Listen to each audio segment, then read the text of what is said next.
Bonjour André Cicolella. Bonjour. Merci d'être avec nous en direct sur Europe 1. Vous êtes chimiste, toxicologue, chercheur français en santé environnementale, spécialiste de l'évaluation des risques sanitaires. Il n'y a pas, là, on est en pleine absence de résultats. On ne connaît pas précisément les composants de ce qui a brûlé. Et on ne peut pas s'empêcher de se dire que c'est tout de même très toxique ce qui se passe à Rouen. On les connaît. Enfin, on les connaît, mais on les a pas officiellement, puisque les résultats d'analyse, Didier Guillaume les donne dans 2 jours. L'entreprise sait quel produit elle fabrique et quel produit elle utilise pour faire ses fabrications. Donc là, je pense que ce n'est pas acceptable d'avoir ce discours. J'ai entendu effectivement le préfet. Ce n'est pas acceptable. Alors, on sait effectivement quels sont les produits, notamment parce que dans ces additifs, il y a notamment des paraffines chlorées vraisemblablement. Donc, et tout produit chloré, dans le cadre d'une combustion, génère des dioxines chlorées.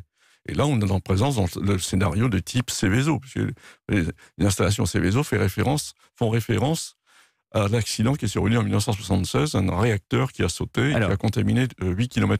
On va prendre les choses dans l'ordre, André Cicolella, parce que vous êtes chimiste et moi, je ne le suis pas. Donc, vous allez quand même expliquer. Dans les lubrifiants, il y a de l'huile, du téflon, du graphite, de la graisse, du gel de silicone. Dans les huiles moteurs, il y a de l'acide, de l'alcaline, du zinc, du soufre, du phosphore. Expliquez-moi, ce truc-là brûle, il s'évapore dans l'air, il retombe dans mes poumons. Qu'est-ce qui se passe? Alors ça, ces produits-là, c'est pas ce qui pose problème. Alors effectivement, le sentiment, les nausées, vomissements, c'est pas spécialement agréable, mais c'est pas tellement c'est pas l'effet sur le long terme. L'effet sur le long terme, c'est effectivement des substances du type dioxine chlorée qui vont pénétrer dans l'organisme et qui vont y rester pendant des décennies. Qu'est-ce que ça implique dans l'organisme, les dioxines chlorées? Ça va être stocké dans les graisses et donc ça va contaminer tous les organismes vivants, avec notamment l'enjeu principal, c'est la protection des femmes enceintes, parce que c'est le fœtus qui va être impacté avec des conséquences extrêmement importantes. Alors, on le sait grâce, malheureusement, à Seveso.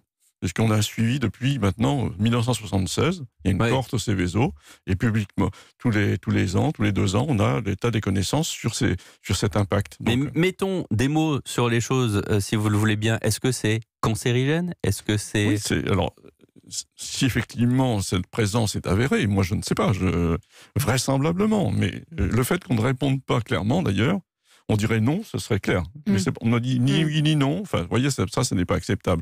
Donc, si effectivement c'est avéré, on fabrique effectivement dans une combustion ce type de dioxine. Alors, que devraient faire par exemple les femmes enceintes, puisque vous dites que ce sont les premières concernées? L'expérience de Seveso, c'est justement, c'est retombé sur la surface, c'est plus dans l'air. Et la contamination s'est faite au fur et à mesure, et une fois que c'est dans l'organisme, c'est dans l'organisme. Voilà, ce que vous voulez dire, c'est qu'on a confiné les écoles, on a confiné les EHPAD. Ce que vous nous dites aujourd'hui, c'est qu'on n'a pas pensé aux femmes enceintes et on a eu tort. Je n'ai pas entendu effectivement de mesures particulières par rapport aux femmes enceintes. Alors il y a un effet effectivement sur la sanitaire sur les adultes, mais l'essentiel de risque porte sur la contamination liée à la contamination du fœtus. Merci beaucoup de ces explications, André Cicolella. Merci d'avoir été avec nous dans Europe Midi.